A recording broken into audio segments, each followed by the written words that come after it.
Hey everyone. So we're going to start with showing you how you're supposed to demand transparency when you're buying a car.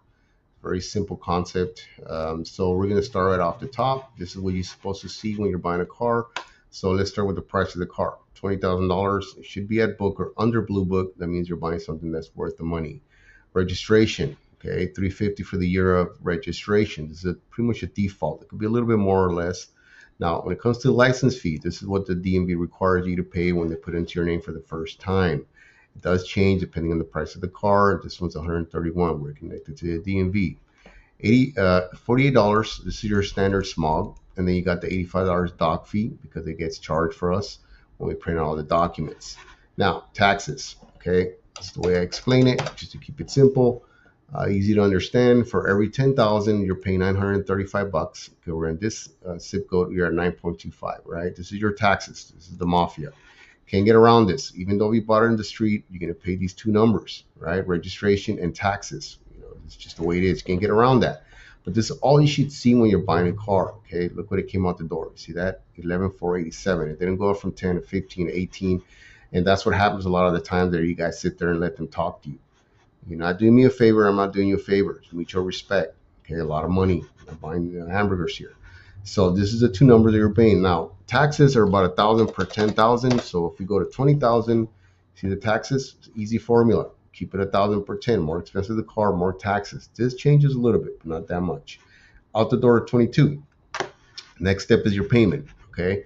So the banks, they offer three terms: 5, 6, and 7 year terms, and that's based on what you finance out the door. So something cheaper that came out the door between 9 and 16,000, they're only going to offer you 5 years. Anything from 16 to 25, like this one here, is going to be 6 years. Anything over 25, it doesn't matter. They're going to give you 7 years max. Okay. Now, interest rates, they don't have to check your credit, as you can see right here.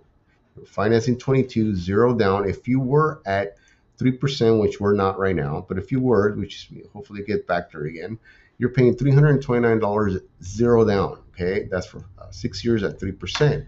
And how do we get that? We get that through the rate sheets, okay, which are right here. This is your credit terms. All credit unions, all banks have this. It has nothing to do with the dealership. You're paying the bank, not the dealer. Okay, so right now you're looking at 4, 5, 6, and 7 year terms, and this is loan to value.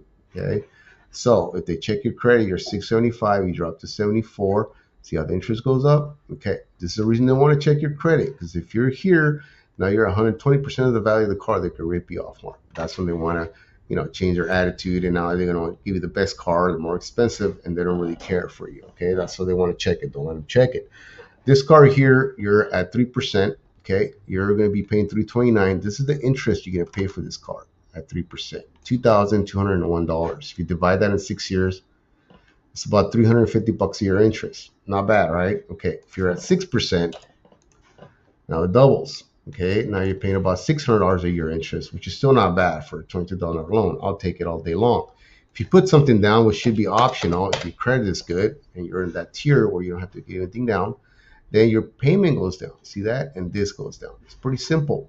I can change the interest. I don't have to change it. I can give you worst case 8%. You see how it keeps going up? I can go 10%. It doesn't matter. What it matters is that over here it starts going up. So you just could refinance because your credit's going to go up. And that's why you want to have like Experian or something else to be able to check your credit periodically and doesn't get affected because you have the app. Okay, so technically all you got to worry about is when the credit goes up, you start dropping your interest. Okay, so if you get back from paying 7,000 in 6 years, you put a 3 and then you're at 2. Okay, obviously this is what you got to deal with. Let them not check your credit and make sure they show you all the stuff you guys sign. And as long as this number and this number are the same in your contract, I don't care if I sign 20 pieces of paper. This is all that matters. What you're financing, what your payment is. And if you put anything down, you should see it come down. Okay.